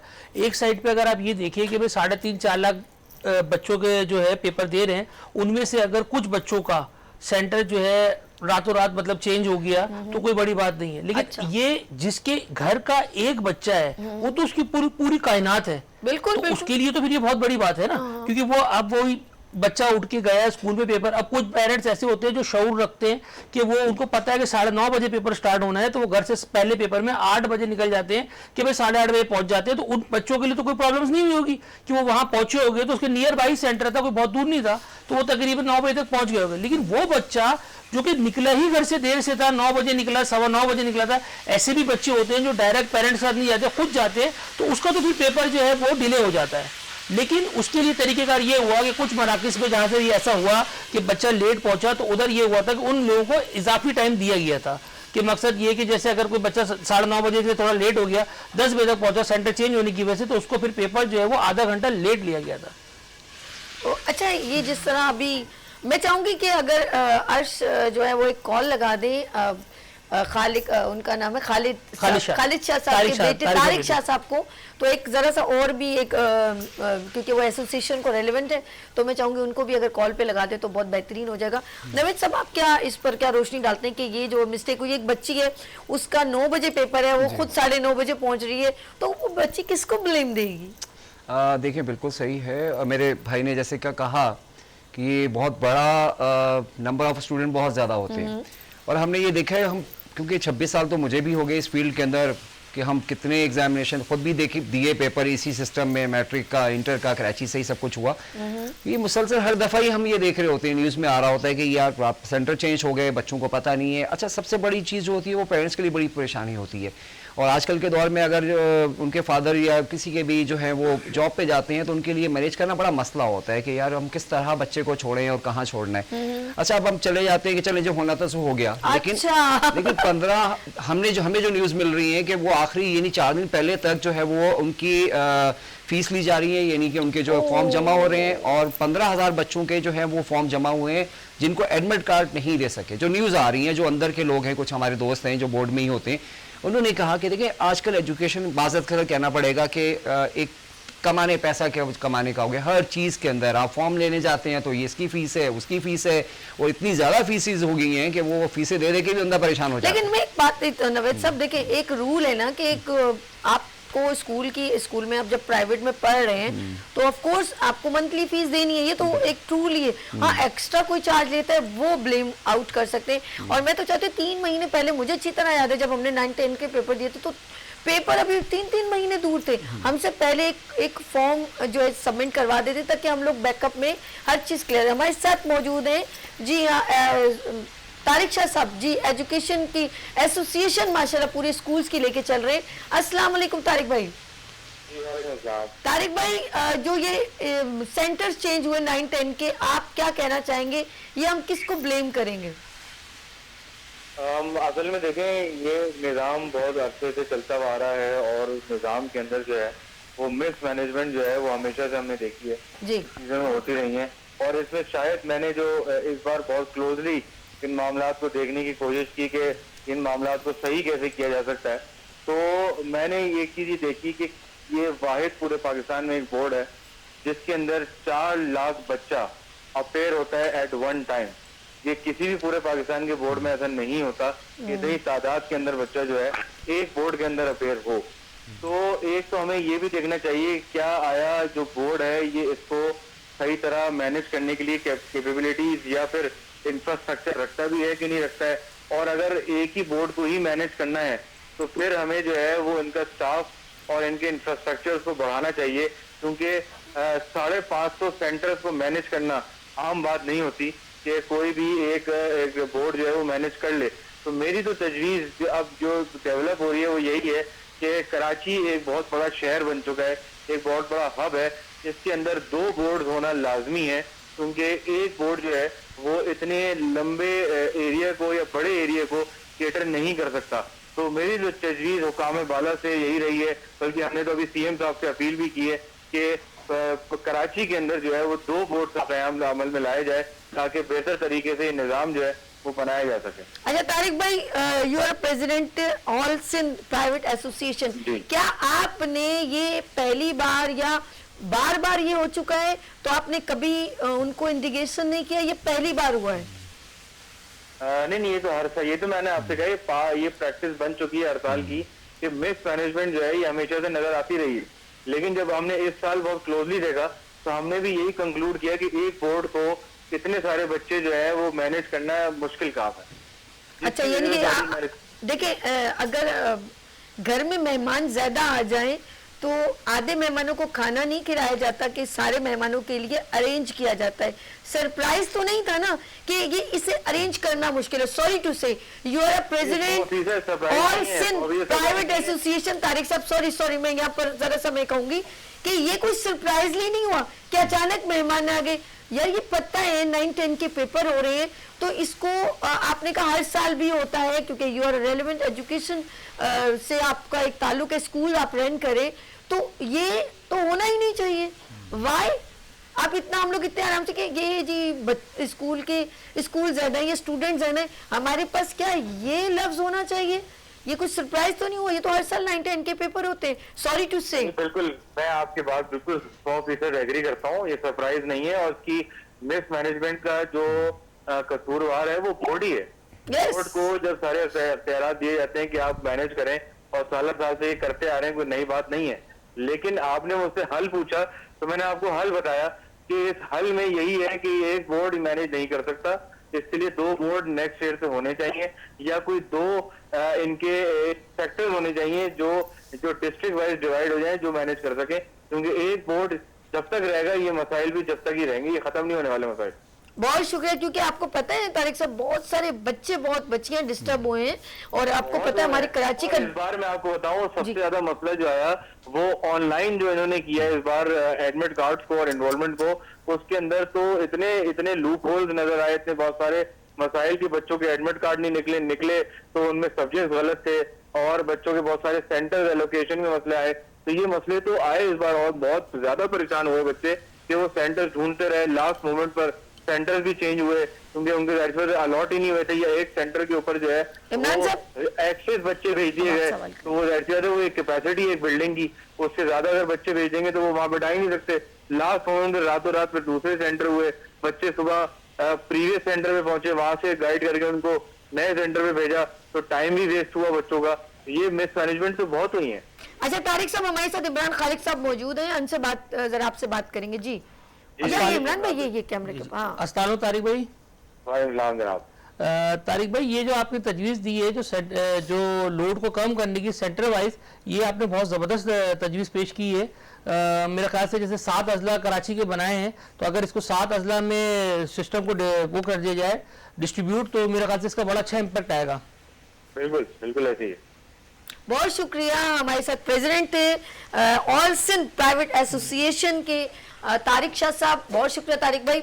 अच्छा जी, इन्होंने अच्छा मैक्सिमम तारिक भाई, इमरान भाई ये बताइए कि कम से कम जब ये एडमिट कार्ड का जब आना होता है 9-10 का, तो कम से कम फॉर्म बच्चे का कितने महीने पहले फॉर्म सबमिट किया जाता है कि भाई आप इसके ये पेपर देंगे, परफॉर्मा हो या जो भी फॉर्म हो, वो कितने महीने पहले बच्चों को इंडिकेशन किया जाता है कि आप 9 के पेपर में जा रहे हैं? देखिए, इसमें एक सबसे पहले बात तो ये है कि जब बोर्ड के पेपर्स हो रहे होते हैं, तो जब रजिस्ट्रेशन होती है तो वो तो रजिस्ट्रेशन तो बहुत पहले बच्चों की कर दी जाती है। कितने पहले? 1 महीना? तकरीबन आप समझे रजिस्ट्रेशन तो पेपर से 6 महीने पहले हो जाती है। 6 महीने में रजिस्ट्रेशन हो जाती है। फिर एग्जामिनेशन की फॉर्म की जो डेट शीट होती है पेपर से तकरीबन 3 महीने पहले से आना शुरू हो जाती है। तो रेगुलर में तो इसका कोई कॉन्सेप्ट ही नहीं है, क्योंकि देखिए जो सरकारी स्कूल है वहां तो फ्री एग्जामिनेशन फीस, कोई फीस नहीं है। सरकारी स्कूल्स में, सरकारी कॉलेजेस में कोई फीस नहीं लेते बच्चे से जब वो फ्रेश होता है, यानी जब पहली दफा पेपर दे रहा हो, दूसरी दफा पेपर दे रहा हो, तो कोई पैसे नहीं होते फर्स्ट ईयर सेकंड ईयर, जब वो फ्रेश होता है। अब बात आई प्राइवेट, तो प्राइवेट स्कूल्स में तो ये होता है कि फीस तो कोई बच्चा लेट देता ही नहीं है, सब बच्चे पहले से पहले फीसें भर देते हैं। तो अब यही बात हैरानकुन है ना कि अगर ये मसाइल आए तो प्राइवेट में, क्योंकि प्राइवेट के जो पेपर जो फीसेस होती हैं वो एंड तक जमा हो रही होती हैं। आप आखिरी दिन तक फीस को जमा करा सकते हैं, एक दिन पहले भी, चले वो हमारी गलती है, हो सकता है भाई हमारे पास पैसे ना, हम जमा ना करा पा रहे हो, मे भी पॉसिबल कि हमारे पास जो है टाइम नहीं हो रहा, हम नहीं जा पा रहे हो, या हम अपनी सुस्ती में ना जा पा रहे हो। तो वहां पर प्राइवेट स्टूडेंट्स का अगर ऐसा हो तो समझ में आता है। रेगुलर स्टूडेंट में इसलिए नहीं होता कि बच्चा फीस, स्कूल की फीस पेरेंट्स लेट कर सकते हैं, लेकिन कभी भी एग्जामिनेशन फीस, इनरोलमेंट फीस को लेट नहीं करते।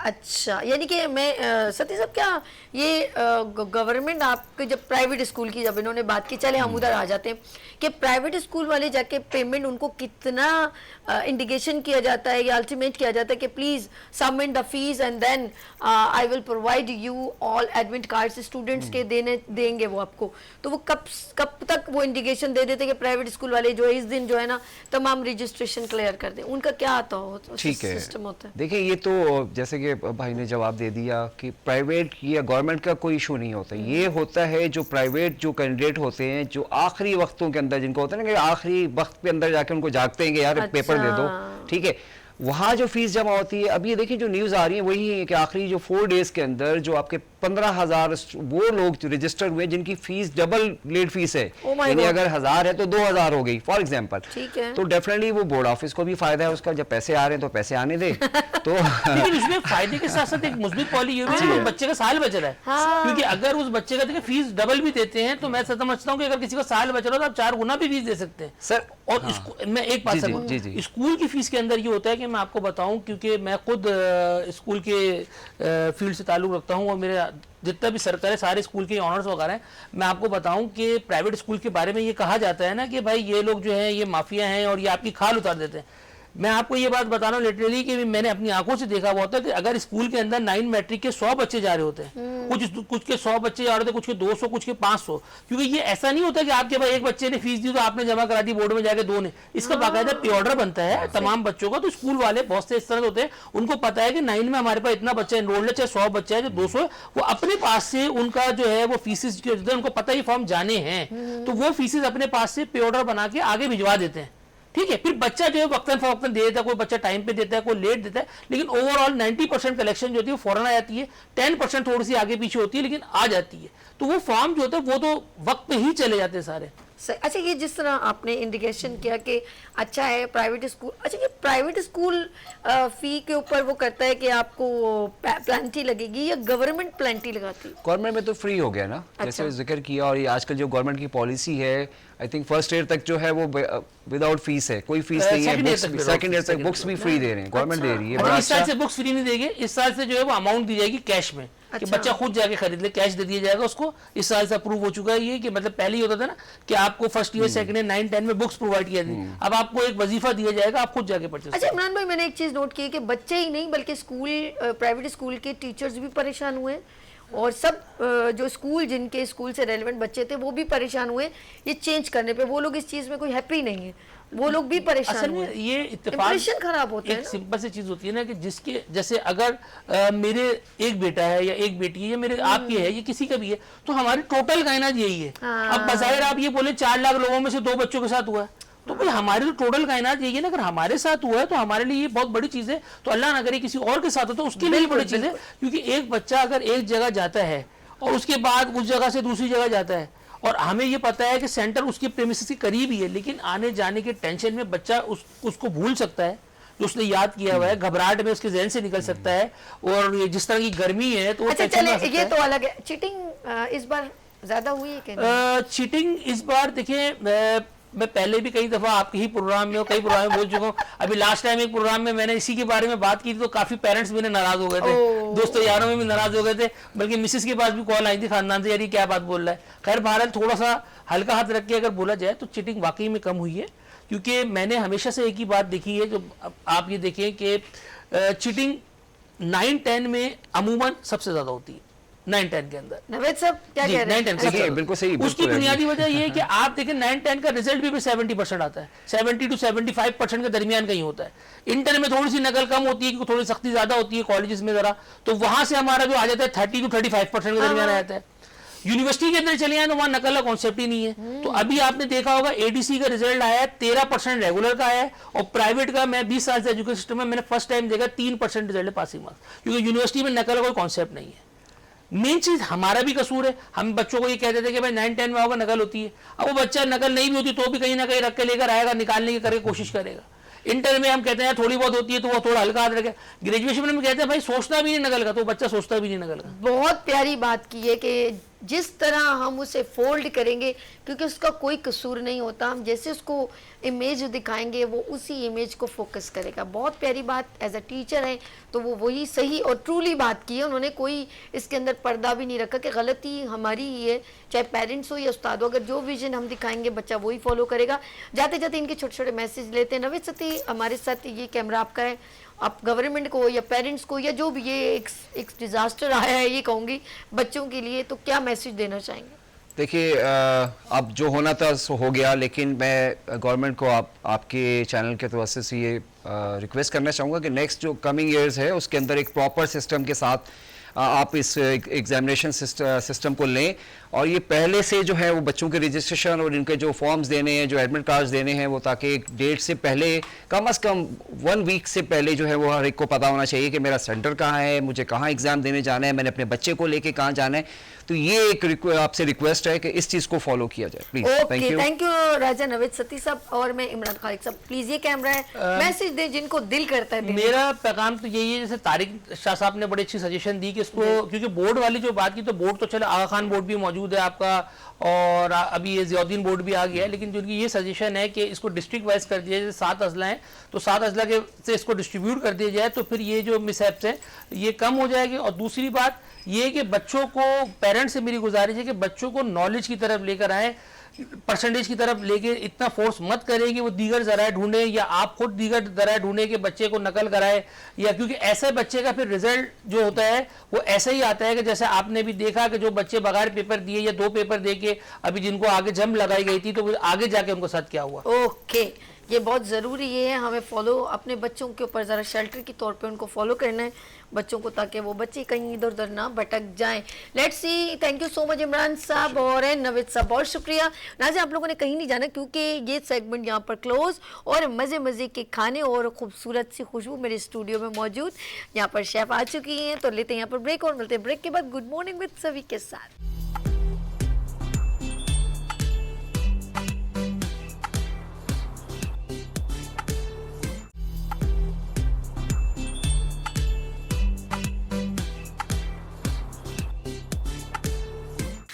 Welcome again, good morning with सबीज, और ये है सबीज किचन और मजे मजे के खाने यहाँ पर बनते हैं। तो आज मेरे साथ तो मौजूद है खतीजा मोनेज। अस्सलाम वालेकुम। प्यारी बहन, खूबसूरत सी स्माइल इनकी है, और इन्होंने देखे, मैं सोच रही थी कि वहाँ जाके मैं लाइवली जो है खतीजा से कुकिंग कराऊंगी। जब मैं यहाँ आई तो इसने आधा काम कंप्लीट कर लिया, तो वो रीजन भी ये खुद ही बताएंगी कि क्या है। जी बताएं, आज डिश का नाम क्या है? मैं बना रही हूँ काली मिर्च कढ़ाई। काली मिर्च, यार काली मिर्च तो बड़ी फायदेमंद है। जी बिल्कुल। काली मिर्च कढ़ाई, अच्छा जी, ये आपने पहले से क्या कर दिया? हाँ, बताओ। मैंने इसमें क्या नाम है, ऑयल के अंदर पहले चिकन को फ्राई किया था। फ्राई है। करने के बाद मैंने इसमें टमाटर डाल दिए थे कि चिकन जो है वो जल्दी से टेंडर हो जाता है और सॉफ्ट रहता है। अच्छा, ज्यादा वो मैं ये कड़क नहीं सोच रही होता। थी कि ये पानी डाला है, तो वो पता चला ये सिर्फ कितने टमाटर डाले थे? कितना? इसमें आधा किलो टमाटर है, जब भी उसका और एक पाव पानी दही है। ओके। इसमें वो बड़ी प्यारी टमाटर खुशबू वगैरह आ कुछ भी नहीं डलता। अच्छा हाँ जी, प्याज के बगैर ये पकती है। अच्छा, इसमें प्याज नहीं है, जस्ट नहीं। ओनली इसके अंदर टमाटर और दही। अच्छा, सबसे पहले मेरी प्यारी बहन ने इसको फ्राई करके निकाल दिया। नहीं, इसके अंदर फ्राई नहीं? किया। फ्राई करने के बाद हमने इसमें टमाटर डाल दिए, अच्छा, और ओके। टमाटर जब हल्के से हो गए ना सौते, तो फिर हमने इसमें दही डाल दिया। बस अभी यही चीजें डाली, और हल्दी और नमक। अच्छा, इसको जब तक होने दो, हम जरा इस तरफ आते हैं। इसमें कौन कौन से इंग्रेडिएंट्स मजीद डालेंगे? ठीक है जानी, आ जाओ यहाँ पर। इसमें क्या क्या है? जी, इसमें हमने नमक और हल्दी डाल दिए। हम इसमें डाल देंगे गरम मसाला, ठीक है। 1 टेबलस्पून। ब्लैक पेपर डालेंगे 1.5 टेबलस्पून, क्योंकि काली मिर्च फ्राई बन रही है ना, तो ज्यादा डाल- ब्लैक ज्यादा ठीक है, डालेंगे। ओके। तो वो डालेंगे हम इसमें। जीरा पाउडर डालेंगे इसमें, धनिया पाउडर डालेंगे, और भुना कुटा जीरा है, इसको पहले हमने रोस्ट किया है। रोस्ट करने के बाद हल्का सा भून ये कुटा किया है, तो ओके। ये हम इसमें लास्ट में डालेंगे।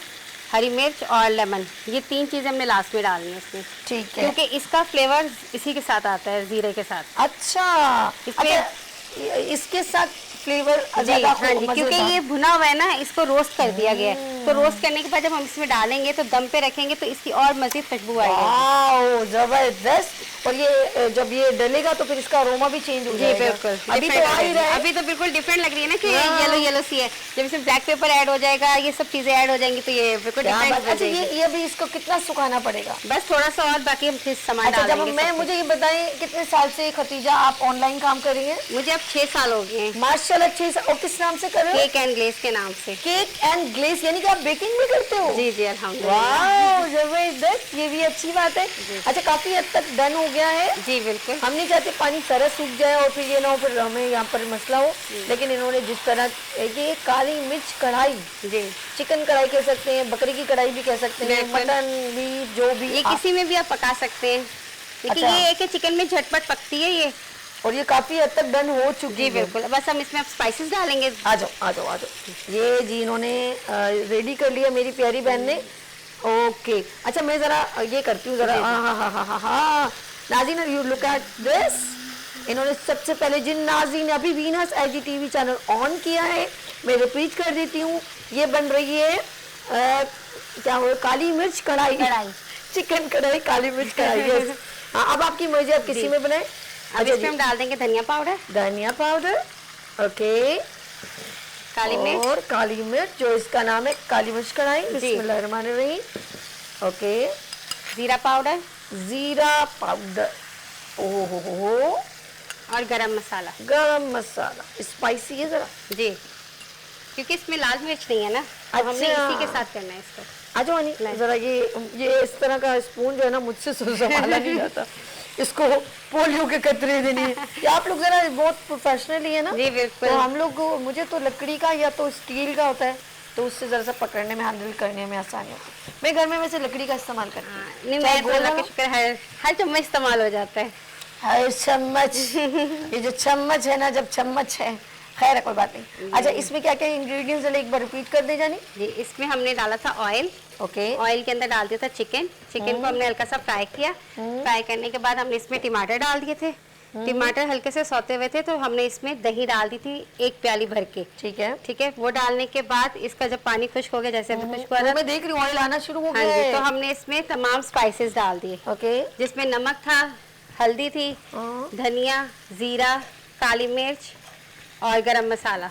अच्छा, आपने नमक डाल दिया? जी जी, कब बिल्कुल। डाला था? वो पहले भी डाल दिया था ना, जब हमने क्या ओके। नाम है इसको फ्राई करने के लिए रखा था चिकन। ओके, ये अच्छा, चिकन तो वैसे भी आपने पहले से पका दी थी, क्योंकि जी, वो बिल्कुल। अभी ये डन हो गया। जी, बस 5 मिनट और लगेंगे। लेमन जूस डालेंगे इसमें। डाले डाले ना, ये नहीं, ओके, ये इसको, ओके, डन हो गया। अच्छा जी, बड़ी प्यारी सी खुशबू आ रही है, और मैं ज़रा सा चखना भी चाह रही हूँ।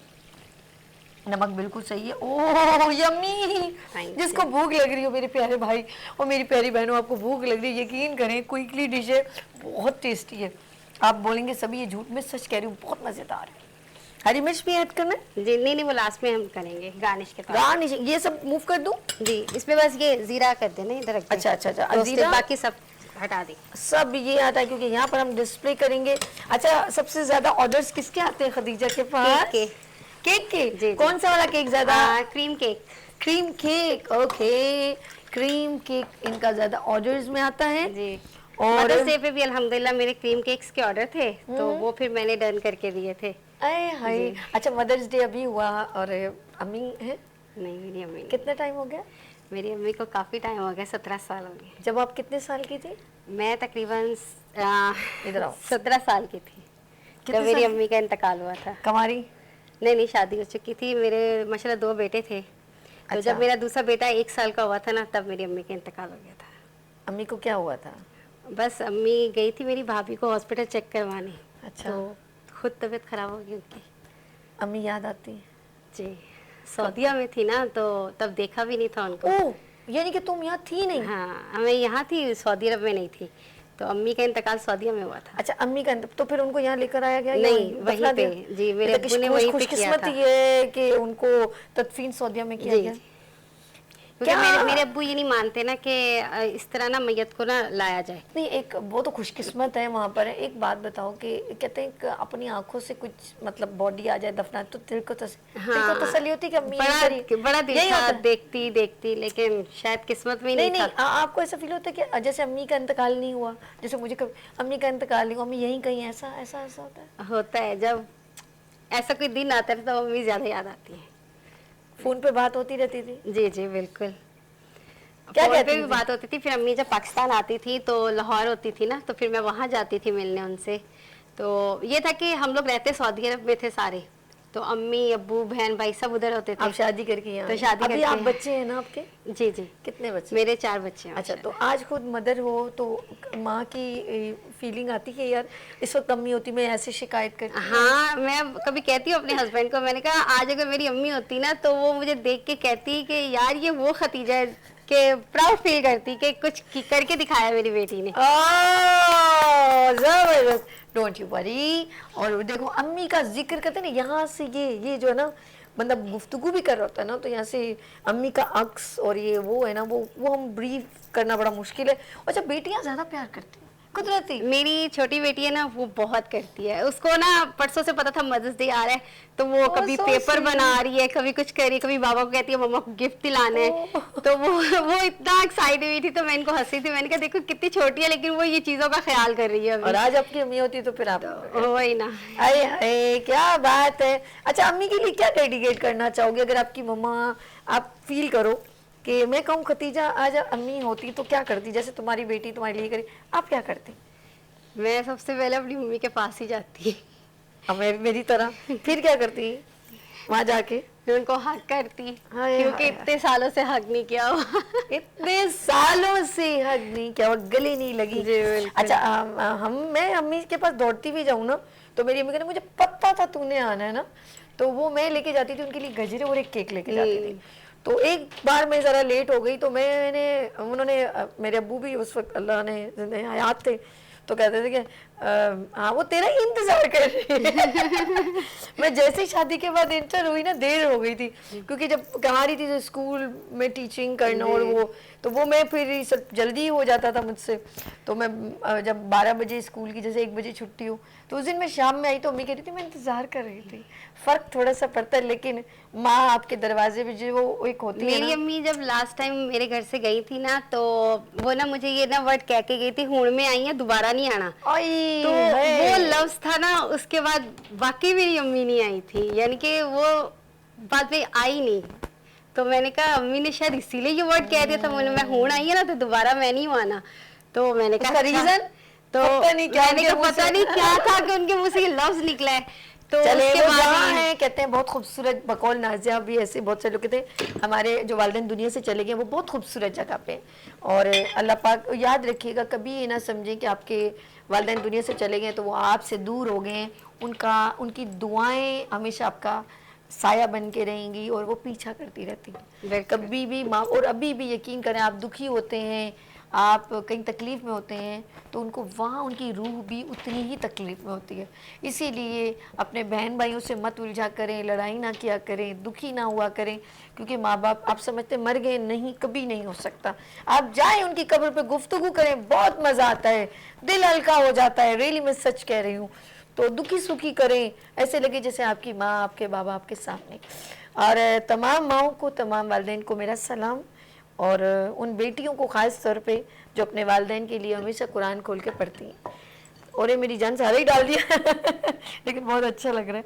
और ये यहाँ पर डिस्प्ले हो रहा है, और ये है काली मिर्च कढ़ाई, जी, चिकन कढ़ाई। चिकन कढ़ाई, और आप चाहें तो बीफ एंड मटन कढ़ाई भी बना सकते हैं। और खतीजा ने ज़बरदस्त किस्म की जो है कढ़ाई बनाई है। That's good. Thank you.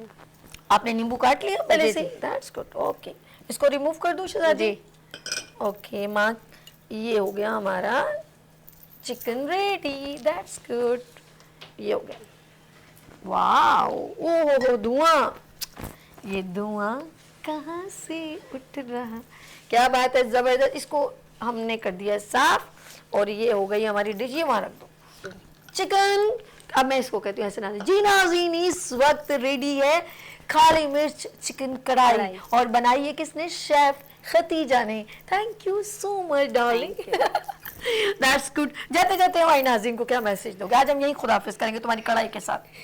बस आप लोग भी घर पे बनाइए और हमें बताइए कि आपको कैसी लगी हमारी ये कढ़ाई।